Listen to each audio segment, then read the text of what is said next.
Gilou le troubadour de Martine Bourg. En ce beau jour du Moyen-Âge, Dame Suzanne va chercher de l'herbe pour ses poules.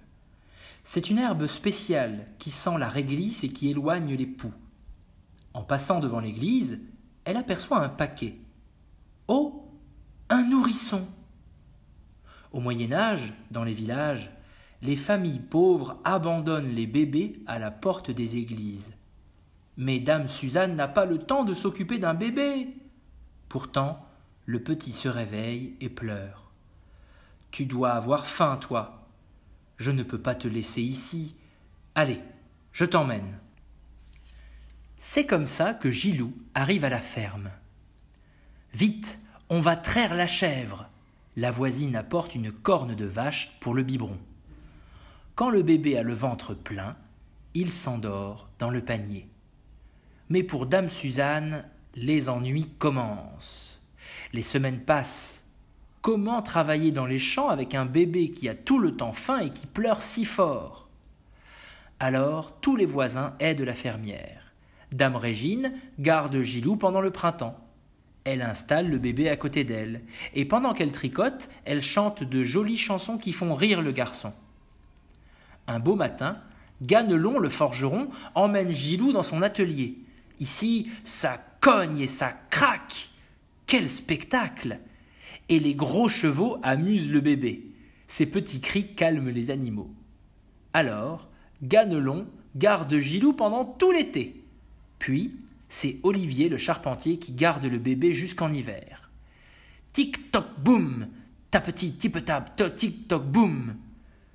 Du matin au soir, les outils font leurs petites chansons pour construire des meubles.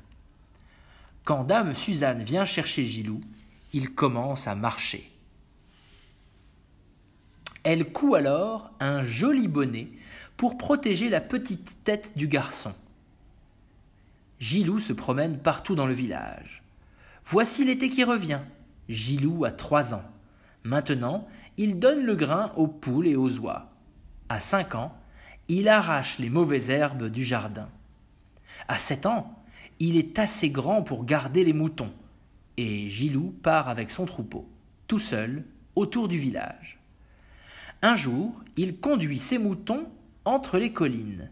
Mais son pied cogne une pierre et Gilou tombe dans un énorme trou. Aïe, ouille, c'est profond! Il fait tout noir et Gilou avance doucement.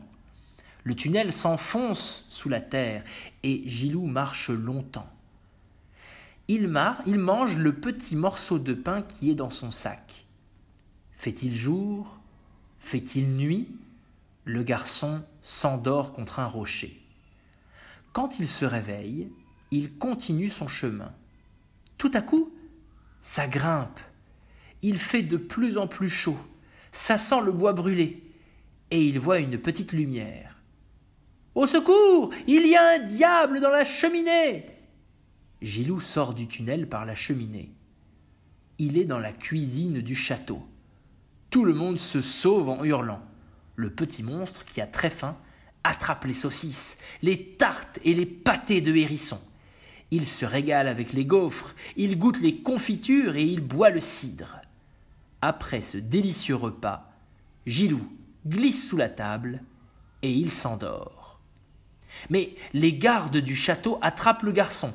Ils l'attachent et le jettent dans un grand sac. Puis ils posent le grand sac dans une cage. Gilou se réveille enfin. « Oh là là, quel repas! Quel délice !» Tout à coup, le prince reconnaît Gilou.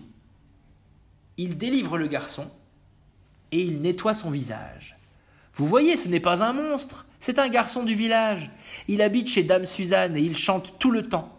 Gilou rit et saute dans les bras des chevaliers. Il fait des pirouettes et des galipettes. Alors, la reine applaudit.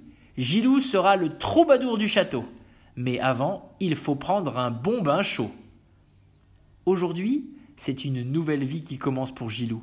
Son professeur lui apprend à jouer de la guitare et de la flûte. Les saisons passent, le jeune garçon grandit.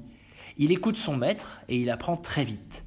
Bientôt, Il inventera des chansons pour raconter la vie du roi et du prince. Lorsque l'été arrive, le prince part au village avec Gilou.